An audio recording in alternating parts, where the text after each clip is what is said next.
Salut Internet, j'espère que vous allez bien. Alors c'est à peu près une petite vidéo pour expliquer mon ressenti sur cette K-Lite,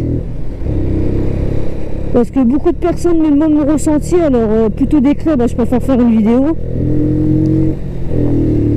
Alors depuis 2019 que je l'ai acheté neuve. Franchement, c'est une moto super confortable. Tu vois, quand tu fais des petits trajets, ça va, tu vois, tu t'y adaptes. Mais quand tu fais des longs trajets, à peu près, tu vois, t'as mal aux fesses. Parce que peut-être que tu as une mauvaise posture sur cette moto, mais sinon,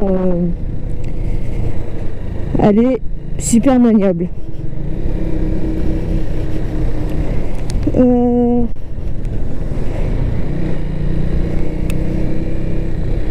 Bon, le point positif, c'est que si tu fais bien le rodage, tout va bien se passer par la suite, hein. Si tu fais un mauvais rodage, là, la moto elle va faire que de la merde. Et surtout, pas dépasser entre les 5 et 6 000 tours minutes durant le rodage, durant les premiers 1000 km.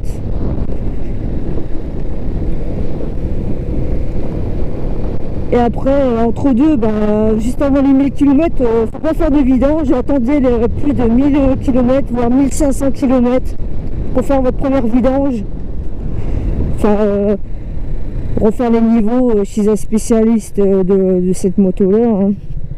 Garagiste habituel ou... Vous avez compris. Niveau poids, je pense qu'elle fait plus de 145 kg à vide. La capacité du réservoir c'était de 11 litres.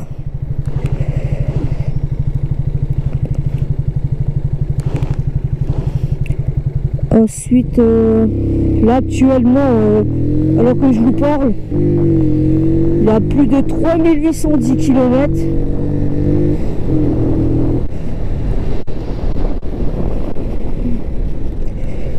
C'est surtout bien pour les petites personnes de petite taille, genre comme moi, qui mesure 1m47, qui est bien les pieds presque à plat au sol. Vous avez les deux commodos ici au clignotant, le coupe-circuit juste là.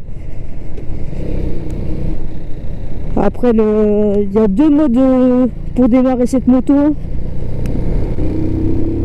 Il y a l'électricité ou au kick.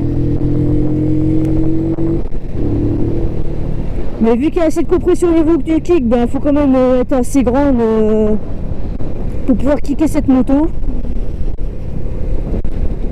Moi, manque de bol, je peux pas le faire parce que je suis trop petite. Le point négatif, c'est qu'on a du mal à trouver le neutre. Et ça, c'est plutôt embêtant. C'est limite, mettez presque voie à l'arrêt pour essayer de trouver le neutre. Et surtout, gardez la main sur l'embrayage. Surtout. Sinon, vous risquez de caler, hein, bien sûr.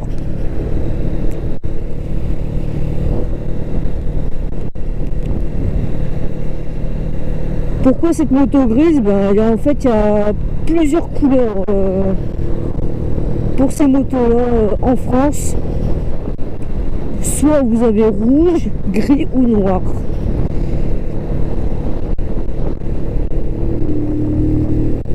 Moi, j'ai opté pour le gris parce que mon surnom c'est Souris, hein.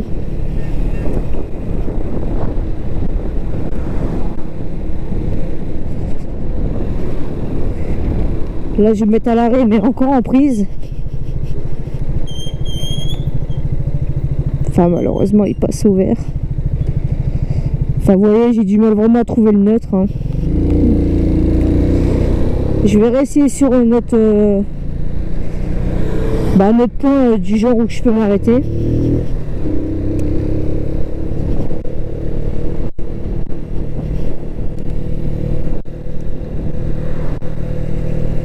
Sachez que cette moto, elle est d'origine depuis ses débuts. Je compte peut-être changer les pneus pour mettre du Michelin, mais bon, vu combien que ça coûte, c'est quand même assez cher. On verra ça plus tard. Mais sinon, cette moto, elle est très très très bien. Et j'aime bien. Bon, on va se mettre ici. Voilà, je suis encore en prise. Regardez, je vais m'arrêter. Là déjà... ouais, j'ai du mal à trouver le neutre.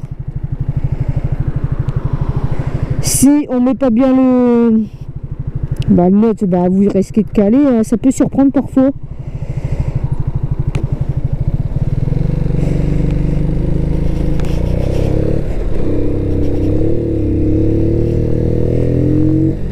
Sinon, la vitesse maximale est de 125 km/h que j'ai pu faire sur autoroute.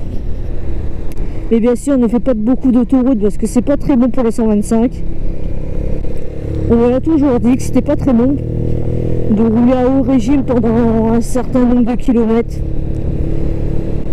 Voilà mon point de vue. Après, pour un plein, combien on peut mettre? Pour un plein, jusqu'en réserve, on peut mettre 7-8 euros pour un plein pour cette moto. Je trouve que c'est assez raisonnable. Mais l'autonomie, je peux pas vous dire le kilométrage, combien on peut faire pour un plein, on va dire. Voilà. Bon, j'espère que cette vidéo vous aura plu.